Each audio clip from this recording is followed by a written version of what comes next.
SGC here, and we're back for a movie review. Master. Directed by Cho Ui-seok, who brought us Cold Eyes back in 2013, which I definitely will check out after watching this film. We also have starring Lee Byung-hun, the dude from White Shadow, White Storm, I don't know, G.I. Joe, if you don't know him. Kang Dong-won, the dude that was the swindler in a violent prosecutor.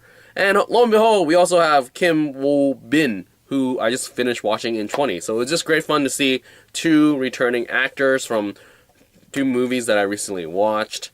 So what's this movie about? Well, basically, it's about an intellectual crime investigation team who goes after a company called One Network, and the company is actually involved in a huge fraud case. And Lee Byung-hun plays the president of that company, and he's the con artist, and Kang plays the head of the investigation team, and Kim plays the mastermind and the brains of that company. So basically, it's just figuring out how we're gonna bring the fraud case to the forefront and expose all his bad stuff, and that's basically the entire film. So what did I think? Well, first off, this movie is actually pretty long.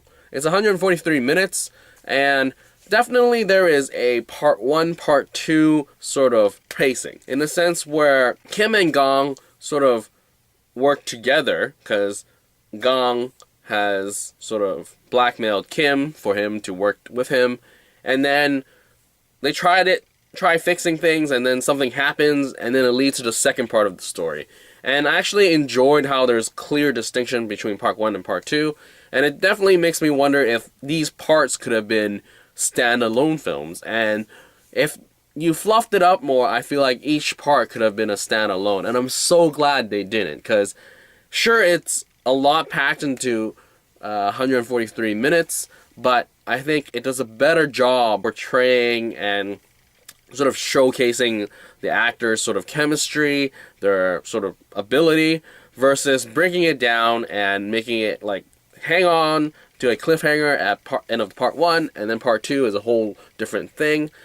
I think having it separate would have devalued both parts, because you would have to wait, I don't know, a year or two for the sequel to show up. But I'm glad that this is a condensed film, and it just didn't have a lot of fluff. Definitely you would feel it, but then I was more like, holy crap, this is a long movie, and there's so much more to talk about. What are they going to do? I was more excited, and that's always a good sign for me when you're excited for a long movie. Because sometimes when you're just checking your watch or whatever, and you're like, holy crap, there's still like an hour left, why is this movie here already? Like the most recent Don't Breathe, that was, holy crap, we had 30, 45 minutes of fluff where the movie could have ended early and it would have been so much better. Like those instances, you're just like, man, disappointing. But here, just like, wow, how are they going to end this? How is it going to go down? And what's going to happen next? And are they going to figure it out? And I really like that. So the pacing and the narrative here worked well, and I enjoyed it. There was a lot of jargon in terms of like the terminology, in terms of the frauds and how money is laundered and all that. That sort of went over my head, but I don't know. It wasn't super crucial, but you just understood that the money was being laundered.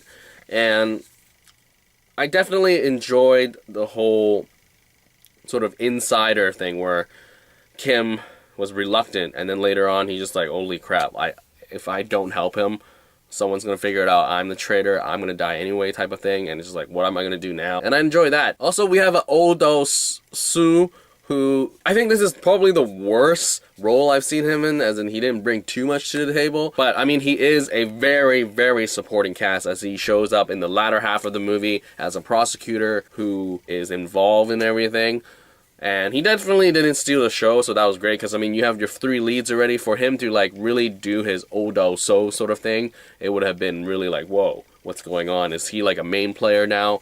So that was great for just balancing issues. And overall, I mean, the cinematography was your typical sort of, like, crime thing. I mean, it's not over-the-top crazy. Not that much action, though the end was sort of, like, a disappointment in a sense.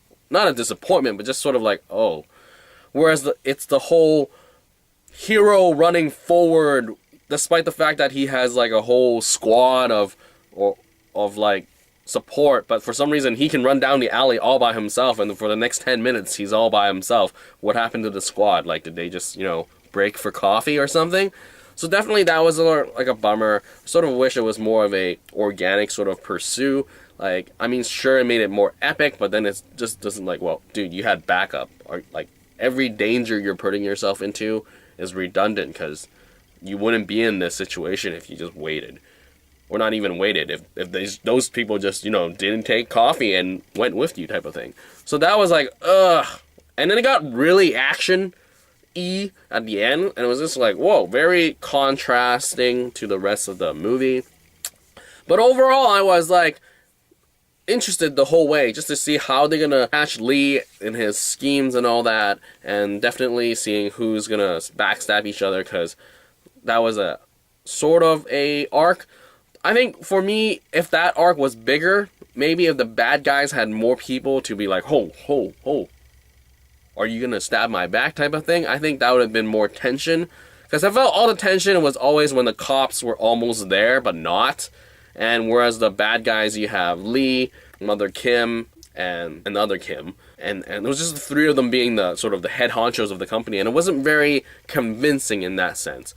I mean, sure, Kim is the mastermind and the brain of the whole, like, operation as how to cheat everyone of their money. But I just felt like if it was slightly bigger and more rounded cast, I think it would have been a more convincing sort of operation. And then when they devolve into like the whole backstabbing, I gotta get out with my 10 million, that would have been more tension in their own base.